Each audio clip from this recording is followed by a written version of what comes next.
Karena diduga melanggar Undang-Undang Perlindungan Konsumen tanpa mencantumkan label produksi, pemilik toko Mama Khas Banjar, Firly Norahin ditahan oleh penyidik Krimsus Polda Kalsel dan kini kasusnya sudah berproses ke tingkat pengadilan.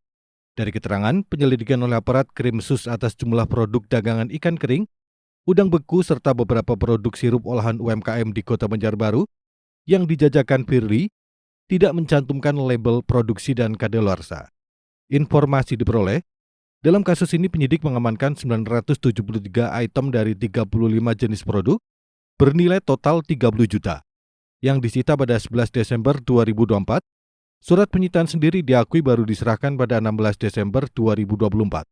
Aksi penahanan yang dinilai berlebihan pun sempat disuarakan lewat media sosial. Berbagai tanggapan dari warganet pun cukup beragam. Sementara terkait dengan proses hukum ini, kuasa hukum tersangka Firly, Faisal Abrori menilai kliennya menjadi korban kriminalisasi oleh penegak hukum. Keyakinan itu berdasarkan MOU Kapolri dengan Kementerian Perdagangan tahun 2017 dan MOU Kapolri dengan Kementerian Koperasi dan UKM RI tahun 2021 seharusnya mengedepankan pembinaan terlebih dahulu. Ditemukan pelanggaran terhadap Undang-Undang Perlindungan Konsumen, terutama pasal 8 ayat 1 huruf B dan I tentang expired date dan label tentang barang-barang yang ada dijual di sini. Itu ditentukan dengan pasal 62 Undang-Undang Perlindungan Konsumen yang di situ ada ancaman pidana 5 tahun penjara atau denda 2 miliar. Bahwa tentang prosedural, kenapa kemudian ini langsung dipidanakan, kami di situ mendapatkan kejanggalan karena kami temukan adanya MOU antara Kementerian Koperasi dan UMKM pada tahun 2021 dengan Kapolri, bahkan dengan Dinas Perdagangan, dengan Kementerian Perdagangan juga Kapolri pernah melakukan MOU itu, bahwa ketika ditemukan di lapangan tentang pelanggaran terhadap Undang-Undang Perlindungan Konsumen, itu hendaknya dikedepankan itu adalah pembinaannya, bukan pemidanaannya.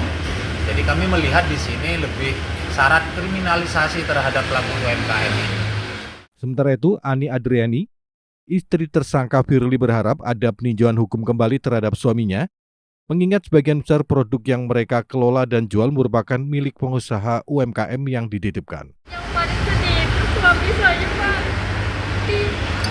di penjara dengan kasus seperti ini, Pak. Kami bukan rampok, kami juga bukan jual narkoba, Pak. Kami cuma jualan ini, Pak. Ini pun hasil titipan orang, Pak. Dampaknya tuh banyak banget, Pak. Saya harus ngurus ini sendiri, usaha ini sendiri. Anak saya pun sakit, jiwa saya pun juga terguncang, Pak. Saya setiap bulan itu harus ke psikolog, Pak, untuk menenangkan jiwa saya yang lagi terguncang, Pak. Tidak cukup pada saya diambil, Pak. Suami saya juga dipenjara, dipidana, ditahan kayak gitu. Mohon, Pak, keadilannya, Pak, untuk UMKM, Pak. Kami ini nggak tahu, Pak. Kami tuh dibina, Pak, bukan dipenjarakan, Pak. Berdasarkan keterangan, sebagian produk yang dijual Firly merupakan titipan pengusaha UMKM di Kalimantan Selatan, dan akibat kasus ini, nelayan pun maupun pengusaha UMKM tidak berani mensuplai produk. Dari Destompul, Duta TV, Banjarbaru.